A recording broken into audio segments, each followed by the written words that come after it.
The greatest intelligence is precisely the one that suffers most from its own limitations. Good morning, BBD. My name is Keegan, and I currently do work on Discovery Health. Today, I would like you all to join me in my explorations into the denizens of arrogant artificial intelligence, where humans may be shooting themselves in the foot by using themselves as inspiration. We will delve into the current landscape of AI, and I'm hoping to open your minds. I will introduce to you some alternative technologies to human-inspired AI, as well as their uses, efficiencies, and limitations as we continue to move through this ever-expanding and complex world. Lastly, I will give you my perspective into inventing the way forward, where technologies may be combined or may prove to be mutually exclusive from one another. AI has evolved over the past century to be the forefront technology used in optimization problem solving and in the creation of probability models that allow precise estimations previously unheard of. The AI scene is dominated by models like neural networks, which include artificial, convolutional, transformer, and stable diffusion networks. These are shown to be the best at image and feature recognition, for generating images using pre-trained diffusion models, and for being used as the framework for the large language models that we love, ChatGPT, Bard, and Gemini. We know of most of the limitations of these models. Huge data sets have to be organized and arranged to feed these models, as well as the fact that these models become optimized to solve one very specific task. They are, however, really good at solving these specific tasks.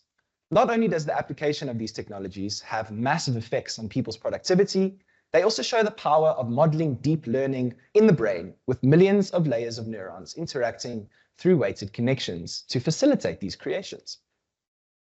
It should be noted here, though, that at the top of the food chain, humans have evolved to have the best brain of anything we know or have cared to explore. This is the brain dilemma. Humans must be wary not to become short-sighted and to avoid focusing on the arrogant development of AI, solely diverting our attention to modeling our brains as the best form of intelligence. It is within this short-sightedness that I propose some alternatives to the AI we have become accustomed to. Nature-inspired methodologies offer intriguing alternatives that I'm bringing to your attention not to convince you that they are better than human feature-based AI or neural networks, but rather to open your mind to the possibilities that these alternatives may offer in the research and developments that you find in your lives. I shall start this journey with genetic algorithms. Modeled after evolution and aiming to mimic natural selection, genetic algorithms are search algorithms that function by starting with a population of random solutions, choosing the fittest individuals based on their fit to the expected best solution, and combining and randomly altering characteristics of the respective best models to see if these new ones have better fitness. It combines the solutions chose on methods like natural selection, tournament selection, and elitism, which often show the most consistent efficacy in combining solutions. It does this for a set number of iterations or generations, or until an optimal solution is found, i.e. a local or global optima is found. In this way, it mimics evolution and natural selection. While this may seem quite abstract, it has found groundbreaking use in microelectronic engineering by optimizing design filters, design parameters for filters, as well as in machine learning by tuning optimal hyperparameters for a model, and even in scheduling tasks, with timetable generation and resource allocation being optimized through the genetic algorithm, hopefully avoiding these abominations that plague the corporate world. The next system I would like to introduce, or elaborate on if you have heard of it before, is Physarum polycephalum. This organism is a form of plasmodium slime mold that has been on this earth for millennia. Big words, I know. You may have even encountered it on a nature walk or watch Paul Stamets speak about it on a viral clip of one of Joe Rogan's podcasts. Research papers over the past 10 years have explained that it shows a form of primitive intelligence, focused solely on the reward of finding food. It traverses forest floors naturally and petri dishes in research labs, constantly in the search for this reward. Each cell or branch seems to make decisions based on the risks of the path ahead, certain hindering factors like sunlight or obstacles, its hunger level, and the quality of the food patches it finds. It reorganizes itself by retracting its tendrils and leaving behind a slimy substance, ensuring that it does not transverse through the slimy places it has already been. While this method may seem obvious to us, having brains don't go where you've been, it in fact displays learning and memory to a degree that no other brainless organism group in the world can boast. In a world surrounded by advanced artificial intelligence that is ever developing, slime molds show us that some of the best solutions may be hiding in the most primitive of places.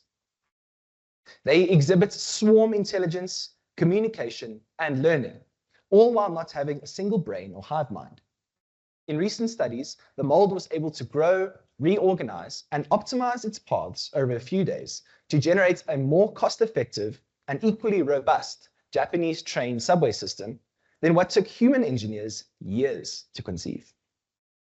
Not only could the slime mold do it accurately and optimally, but when applying slime mold to the traveling salesman problem, the mold had a linear increase in time as nodes were added, representing cities, to a graph representing locations, compared to any other modern algorithm having an exponential or even factorial increase in time taken to solve when locations were added.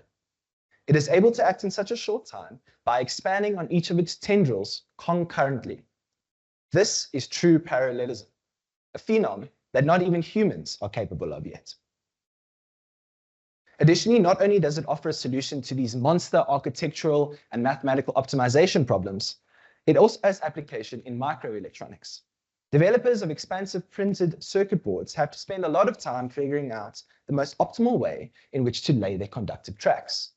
The image shown here is that of an XOR gate, an essential part of components in microelectronics. Researchers grew the mold with a conductive casing on the tubes formed, generating a better way to move data around the chip. Interestingly, this and other slime molds are actually a form of genetic algorithm in themselves. Millions of years of evolution have gone into perfecting the heuristics that these path-finding machines use.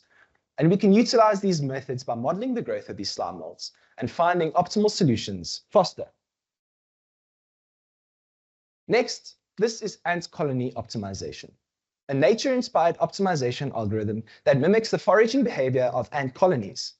It is effective at finding the best combination of elements according to certain criteria. Ants deposit pheromones on the ground as they move, which serves as a communication mechanism for other ants. The intensity of the pheromone trail increases as more and more ants go along a certain path, and ants will likely choose paths with a higher pheromone intensity more often. Over time, shorter paths have a better accumulation of pheromones as more ants complete the route faster and reinforce it more frequently. Pheromone levels decay and decrease over time to avoid convergence on suboptimal paths with less ants, allowing exploration of new paths to happen more often. The aim is to randomly place a number of ants on different nodes of the graph, representing possible solutions.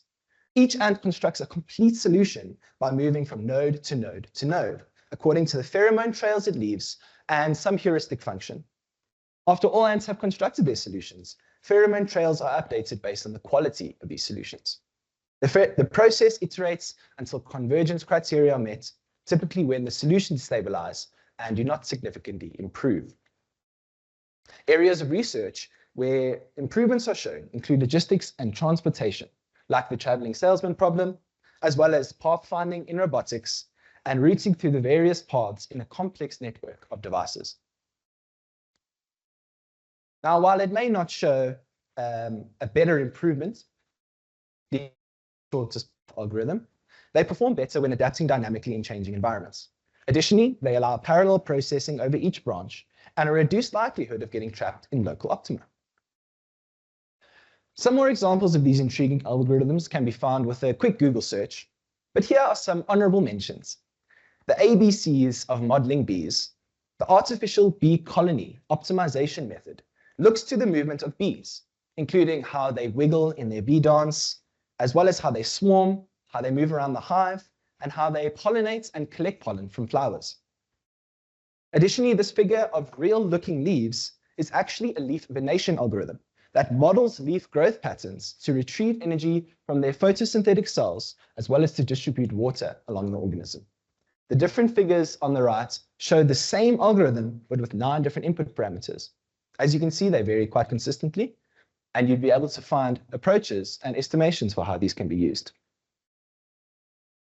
These approaches aren't without their own challenges. They can be complex to design, they may not scale well, and are often specialized for particular problems. Nature-inspired algorithms often involve numerous parameters and complex interactions that must be carefully tuned. For example, ant colony optimization requires setting parameters for pheromone evaporation trails, influence of pheromone trails themselves, and for a variety of heuristic functions. Optimal performance requires extensive experimentation and parameter tuning, which can be time-consuming and computationally expensive. This makes the initial setup and optimization process more difficult compared to more straightforward networks like gradient descent in neural networks. Genetic algorithms may need to evaluate a vast number of potential solutions for each generation, which can become infeasible for very large problems, showing a decrease in scalability. These algorithms are very specific to the problem they are designed to solve, meaning that they may require substantial modification to be applied to different types of problems, even within the same domain. Lastly, many nature-inspired algorithms rely on stochastic processes that often involve randomness. While this can help explore the solution space thoroughly, it does slow down convergence considerably. However, despite general slower convergence, under the right conditions and with proper parameter tuning, some nature-based algorithms can achieve convergence very fast. For example, slime mold models can quickly find optimal solutions for specific types of problem, like the traveling sales problem I mentioned earlier. By combining human-based and nature-inspired AI, we can leverage the strengths of both. For example, hybrid models that combine neural networks with genetic algorithms allow a faster convergence and better performance with the goal of optimization. Additionally, we can transfer the learning we have from human-based AI to guide the nature-inspired approaches, leading to improved development. The same is true of the flip side, with the teachings of nature-inspired approaches used to streamline human-based AI. Lastly, as is necessary whenever AI is concerned, utilizing ethical AI principles is paramount to ensure we do not lose control of this amazing tool that we currently have our hands on. In conclusion, while we currently have our hands full with trying to develop human feature-based AI, we must take a step back and realize perhaps our short-sightedness and arrogance is holding us back from achieving truly optimal results. We must look towards the natural world, towards organisms and systems that have been around and thriving for millions of years. We must not neglect the immense power of the evolution that has shaped our world, or else we may never escape this local optimum. Thank you for your time.